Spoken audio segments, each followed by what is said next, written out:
ಬಿಸ್ಮಿಲ್ಲಾಹಿರ್ ರಹ್ಮಾನಿರ್ ರಹೀಮ್. ಎಲ್ರಿಗೂ ಶುಭ ಸಂಜೆ, good evening. ವೇದಿಕೆಯ ಮೇಲೆ ಉಪಸ್ಥಿತಿರುವಂತಹ ಈ ಜಮಾತಿನ ಅಧ್ಯಕ್ಷರು, ಅದೇ ರೀತಿ ಮಸೀದಿಯ ಖತೀಬರು, ಅದೇ ರೀತಿ ನನ್ನ ಎಲ್ಲ ಹಿರಿಯರಿಗೆ ಅಸ್ಸಲಾಮು ಅಲೈಕುಂ ವರಹಮತುಲ್ಲಾಹಿ ವಬರಕಾತು.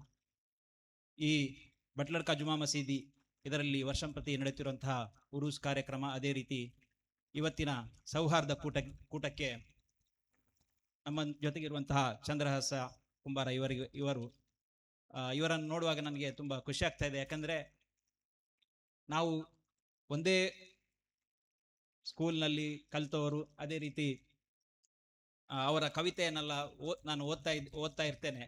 ತುಂಬ ಚೆನ್ನಾಗಿ ಬರೀತಾರೆ. ಅವರ ಜೊತೆ ವೇದಿಕೆ ಹಂಚಿಕೊಳ್ಳಲಿಕ್ಕೆ ನನಗೆ ಖುಷಿ ಆಗ್ತಾ ಇದೆ. ಅದೇ ರೀತಿ ನಮ್ಮ ಬಂದಾರಿನಲ್ಲಿ ಸೌಹಾರ್ದತೆ ಇದೇ ರೀತಿ ಯಾವಾಗಲೂ ನೆಲೆನಿಲ್ಲಿ ಅಂತ ಆಶಿಸ್ತೇನೆ. ಇವತ್ತಿನ ಒಂದು ವಿದ್ಯಮಾನದಲ್ಲಿ ಒಂದು ಕೋಮಿನವನನ್ನ ನೋಡಿ ಇನ್ನೊಂದು ಕೋಮಿನವನು ಕತ್ತಿ ಮಸೆಯುತ್ತಿರುವಂತಹ ಒಂದು ವಿದ್ಯಮಾನ ಇದು ನಿಮಗೆಲ್ರಿಗೂ ಗೊತ್ತಿದೆ. ಇತ್ತೀಚಿನ ದಿನಗಳಲ್ಲಿ ದಕ್ಷಿಣ ಕನ್ನಡ ಜಿಲ್ಲೆಯಲ್ಲಿ ಎಂತೆಂಥ ಪರಿಸ್ಥಿತಿ ಉದ್ಭವವಾಗಿದೆ, ಅದರಿಂದ ಜನಗಳು ಎಷ್ಟು ಕಷ್ಟಪಡ್ತಾ ಇದ್ದಾರೆ ಅಂತ. ಇಂಥ ಒಂದು ಸನ್ನಿವೇಶದಲ್ಲಿ ನಮ್ಮ ಬಂದಾರಿನಲ್ಲಿ ಸೌಹಾರ್ದತೆ ಇದೇ ರೀತಿ ಮುಂದಿಗೂ ಕೂಡ ನೆನೆಲಿಲ್ಲ ಅಂತ ಆಶಿಸ್ತಾ, ಅದೇ ರೀತಿ ನಮ್ಮ ಬಟ್ಲಡ್ಕ ಜುಮಾ ಮಸೀದಿ, ಅದೇ ರೀತಿ ಈ ವಠಾರ ಮಾಷಾಅಲ್ಲಾ ತುಂಬ ಚೆನ್ನಾಗಿ ಅಭಿವೃದ್ಧಿ ಹೊಂದ್ತಾ ಇದೆ. ಇದಕ್ಕೆ ತುಂಬ ಅತ್ಯಮೂಲ್ಯ ಕಾರಣ ಅಂತಂದ್ರೆ ಇಲ್ಲಿನ ಯುವಕರು. ನಾನು ಗಮನಿಸ್ತಾ ಬರ್ತಾ ಇದ್ದೇನೆ, ಅವರ ಹೆಸರು ಕೂಡ ನನಗೆ ಎಲ್ಲರ ಹೆಸರು ನನಗೆ ಕರೆಕ್ಟಾಗಿ ಗೊತ್ತಿಲ್ಲ.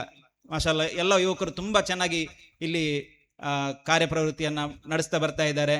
ತುಂಬ ಮುತುವರ್ಜಿಯಿಂದ ಕೆಲಸ ಕಾರ್ಯಗಳನ್ನ ಮಾಡ್ತಾ ಇದ್ದಾರೆ. ಅವರೆಲ್ಲರಿಗೂ ನಾನು ಅಭಿನಂದನೆಗಳನ್ನ ಸಲ್ಲಿಸ್ತಾ, ನನ್ನನ್ನ ಈ ಒಂದು ಮಾತಿಗಾಗಿ ವೇದಿಕೆಯಲ್ಲಿ ಕುಳ್ಳಿರಿಸಿ ನನಗೆ ಈ ಮಾತಾಡೋದಕ್ಕೆ ಅವಕಾಶ ಕೊಟ್ಟಿದ್ದಕ್ಕಾಗಿ ಧನ್ಯವಾದಗಳನ್ನ ಸಲ್ಲಿಸ್ತಾ ನಾನು ನನ್ನ ಒಂದೆರಡು ಮಾತುಗಳನ್ನ ನಿಲ್ಲಿಸ್ತೇನೆ. ಅಸ್ಸಲಾಮು ಅಲೈಕುಂ ವರಹಮತುಲ್ಲಾಹಿ ವಬರಕಾತು.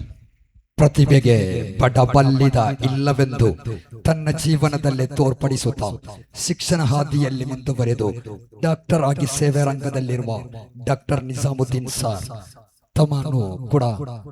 ತಮಗೂ ಕೂಡ ಶುಭ ಹಾರೈಸುತ್ತಾ